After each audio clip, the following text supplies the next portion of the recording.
Passem al punt 9. Acceptació de la delegació del Pla Complementari del PEPOS 2011. Té la paraula el portaveu del Partit Popular. Este punto lo resumo muy rápidamente también, si me lo permiten. Simplemente es pues, el excedente de los planes provinciales. A Meliana nos corresponde unos 4.000 euros, 4.600 creo que es, y entonces se acepta, claro, por supuesto, ese dinero y se va a dedicar a lo que es, aparte del vallado del solar que está enfrente al nuevo almacén, donde tenemos idea de colocar los vehículos que retire la grúa y los palés de la brigada y lo que material más grueso para acondicionar ese solar.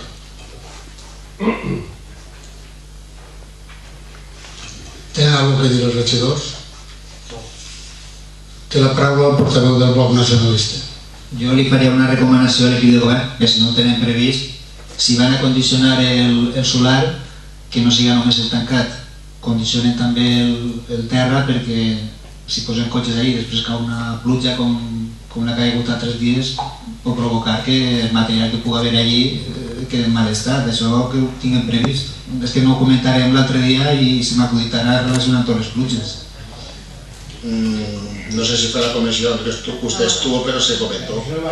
Sí, se comentó porque efectivamente hay una memoria valorada hecha por un técnico donde se tiene que echar zahorra o algo así para que este se eleve, se vaya, se ilumina, porque si vamos a dejar vehículos tiene que tener cierta iluminación, y se van a orientar la cámara que está en el conservatorio y la que se va a poner en la almacén de la brigada para que todo esté controlado.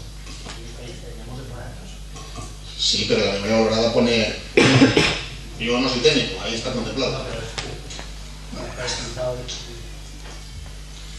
Alguna aclaratòria més? Doncs passem a votació. Partit Socialista? A favor. Bloc Nacionalista? A favor. Partit Popular? A favor. Queda, per tant, aprovat el punt.